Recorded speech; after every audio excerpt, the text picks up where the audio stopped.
Há almas neste mundo que parecem ter nascido com a ferida aberta no coração, uma sede insaciável do divino, que as consome desde o berço até a sepultura. Santa Verônica Giuliani foi uma dessas almas extraordinárias, uma mulher que viveu no século XVII e XVIII, mas cuja história ressoa através dos séculos como um grito de amor que ecoa nas profundezas da eternidade. Imaginem, se puderem, uma criança que ainda não sabia caminhar, mas que já se agitava desesperadamente ao ver uma imagem da Virgem Maria, estendendo seus braços pequeninos para beijar a face pintada da Mãe de Deus. Esta era Úrsula Giuliani, nascida em 27 de dezembro de 1660, numa pequena cidade italiana chamada Mercatello, no coração do antigo Ducado de Urbino.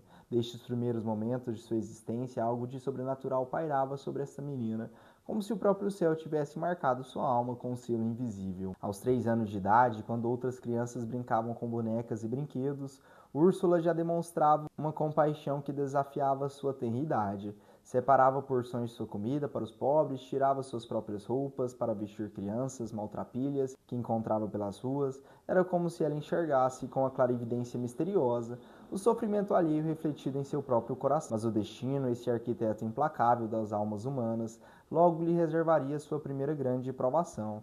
Aos 7 anos, Úrsula perdeu sua mãe, Benedetta Mancini. A morte, essa visitante inexorável, entrou em sua casa e levou consigo a figura materna, deixando a menina órfã numa idade em que mais precisava do colo e do carinho de uma mãe. Seu pai, Francesco Giuliani, homem de posses e superintendente de finanças do Ducado de Parma, viu sozinho com 7 filhas, 3 das quais, numa coincidência que só pode ser chamada de providencial, também escolheram mais tarde a vida religiosa. À medida que Úrsula crescia, crescia também dentro dela uma chama que nenhuma força terrena conseguia apagar. À medida que crescia, ela mesma escreveria anos depois, sentia mais forte o desejo de me tornar religiosa. Eu dizia, mas não havia ninguém que me acreditasse. Todos sustentavam o contrário, especialmente meu pai, que chorava e me dizia que não queria, e para tirar da minha cabeça esses pensamentos, trazia senhores para casa e depois me chamava à presença deles e me prometia todo tipo de entretenimento. Aqui temos o drama eterno da alma humana, o conflito entre a vontade terrena e o chamado celestial. Francesco Giuliani, como qualquer pai de sua época, desejava ver sua filha casada, estabelecida, mãe de família, organizava encontros com pretendentes, oferecia-lhe todas as diversões que o dinheiro podia comprar, prometia-lhe um futuro de conforto e segurança social, mas Úrsula, com a determinação que beirava a obstinação, resistia a todas essas tentativas. Era como se ela ouvisse uma voz que ninguém mais conseguia escutar, uma melodia celestial que a chamava para um destino completamente diferente. Aos 16 anos, algo extraordinário aconteceu. Uma visão que mudaria para sempre o curso de sua vida.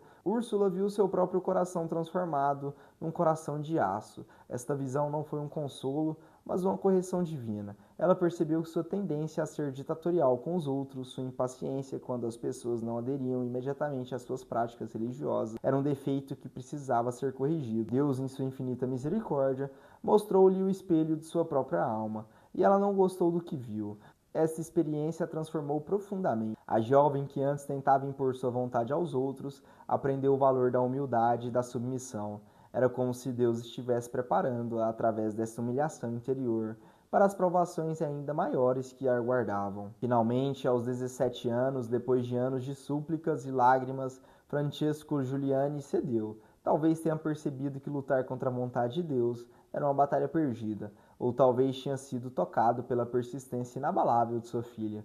Em 1677, Úrsula entrou no mosteiro das Clarissas Capuchinhas, em Città di Castello, na região da Umbria. Ali, ela tomou o nome religioso de Verônica, em memória da mulher que enxugou o rosto ensanguentado de Cristo no caminho do Calvário. Este nome não foi uma escolha casual, era uma profecia do que estava por vir. O bispo que presidiu a cerimônia de sua entrada disse palavras que se revelariam proféticas. Recomendo esta nova filha ao seu cuidado especial, pois ela será um dia uma grande santa. Como ele poderia saber que luz divina iluminou sua mente naquele momento para pronunciar tais palavras sobre uma jovem de apenas 17 anos? A vida conventual de Verônica começou de forma aparentemente comum. Ela trabalhou na cozinha, na enfermaria, na sacristia, serviu como porteira, mas mesmo nessas tarefas simples, algo de extraordinário transparecia. Aos 34 anos, foi nomeada mestra de noviças, que exerceria por mais de 3 décadas. Mais tarde, aos 56 anos, seria eleita abadesa, posição que manteria até sua morte. Mas foi em 1693, quando Verônica tinha 33 anos, que sua vida tomou uma direção completamente sobrenatural. Por ordem de seu confessor, o padre Girolamo Bastianelli, ela começou a escrever um diário de suas experiências espirituais. Este diário se tornaria um dos documentos místicos mais extraordinários da história da Igreja. 22.000 páginas manuscritas, escritas ao longo de 34 anos, sem uma única rasura, correção ou sinal de pontuação. As palavras fluíam de sua pena como um rio ininterrupto,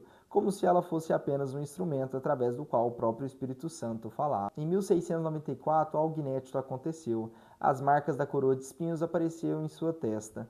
Imagine o terror e o êxtase que deve ter sentido ao perceber que seu corpo estava sendo marcado pelos mesmos sinais da paixão de Cristo. Mas isto era apenas o começo. Em 1697, numa sexta-feira, Verônica teve uma visão que mudaria sua vida para sempre. Num instante, ela escreveu: "Vi 5 raios radiantes saírem de suas santíssimas chagas, e todos brilharam em meu rosto. E vi esses raios se tornarem, por assim dizer, pequenas línguas de fogo. Em 4 deles estavam os pregos, e em um estava a lança, como de ouro, vermelha e branca, e atravessou meu coração, de um lado ao outro, e os pregos perfuraram minhas mãos e pés. Senti grande dor, mas nesta mesma dor me vi. Me senti totalmente transformada em Deus. Os estigmas de Cristo apareceram em seu corpo, suas mãos, seus pés, seu lado, todos marcados pelas mesmas feridas que o Salvador carregou na cruz. Mas longe de ser uma glória, isso se tornou sua maior humilhação. Quando as outras religiosas descobriram os estigmas, o Santo Ofício interveio. Verônica foi removida da vida comunitária normal, colocada sob observação constante, submetida a exames rigorosos para verificar se não se tratava de uma impostura. Imagine a agonia desta alma sensível que buscava apenas amar a Deus em silêncio, sendo tratada como uma possível embusteira, tendo sua intimidade devasada, seus movimentos vigiados, sua sinceridade questionada. Era como se ela estivesse sendo crucificada não apenas fisicamente através dos estigmas, mas também moralmente através da suspeita e da humilhação pública. Mas Deus, que prova aqueles que ama, permitiu que a verdade finalmente triunfasse. Após investigações minuciosas, o Santo Ofício reconheceu a autenticidade de suas experiências místicas e Verônica pôde retornar à vida normal do convento. Durante todos esses anos, ela continuou escrevendo seu diário, registrando não apenas suas visões e êxtases, mas também suas dúvidas, seus medos, suas lutas interiores. Era uma alma que vivia simultaneamente no céu e na terra, experimentando as delícias do amor divino e as agonias da condição humana. Esposa minha, Cristo lhe dizia em suas visões, me são gratas as penitências que fazes por quem está em desgraça diante de mim. E ela respondia com todo o ardor de seu coração, Senhor, não tardes mais, crucifica-me contigo, dá-me teus espinhos, teus pregos, eis minhas mãos, meus pés e meu coração, fere-me, Senhor. Esta era uma alma que havia compreendido o mistério mais profundo do cristianismo, que o amor verdadeiro exige sacrifício, que a união com Cristo passa necessariamente pela participação em sua paixão. Verônica não buscava o sofrimento por si mesma, mas como meio de se unir mais intimamente ao amado de sua alma. Sua missão, como ela mesma a compreendia, era ser uma ponte entre o céu e a terra, entre os pecadores e Cristo crucificado. Não podemos andar pelo mundo pregando para converter almas, ela escrevia, mas estamos obrigadas a orar incessantemente por todas aquelas almas que estão ofendendo a Deus, particularmente com o nosso sofrimento, isto é, com um princípio de vida crucificado. Em julho de 1727, após 50 anos de vida conventual, Verônica começou sua agonia final. Durante 33 dias ela sofreu dores atrozes, mas sua agonia culminou numa alegria tão profunda que suas últimas palavras foram: encontrei o amor se deixou ver. Esta é a causa do meu sofrimento. Contem a todos, contem a todos. Quando os médicos fizeram a autópsia de seu corpo, descobriram algo que desafia toda explicação científica. Em seu coração estavam cravados os instrumentos da paixão de Cristo. A cruz, os pregos, a lança, a coroa de espinhos. Seus ossos estavam deformados pela pressão de uma cruz invisível que ela havia carregado sobre os ombros durante décadas. Santa Verônica Giuliani foi beatificada em 1804 e canonizada em 1839. Sua vida nos ensina que o amor verdadeiro não conhece limites, que existem almas dispostas a pagar qualquer preço para se unirem ao objeto de seu amor. Ela nos mostra que o sofrimento, quando aceito com amor, pode se transformar na mais sublime das orações, e que mesmo nas profundezas da dor humana, é possível encontrar a face radiante de Deus. Esta é a história de uma mulher que amou tanto a Cristo, que seu próprio corpo se tornou um evangelho vivo, uma página da paixão, escrita em carne e sangue. Uma santa que nos ensina que o amor verdadeiro não é um sentimento, mas uma decisão, uma entrega total que transforma a própria existência numa oferenda contínua ao amado eterno. Que Santa Verônica rogue por nós. Em nome do Pai, do Filho e do Espírito Santo. Amém.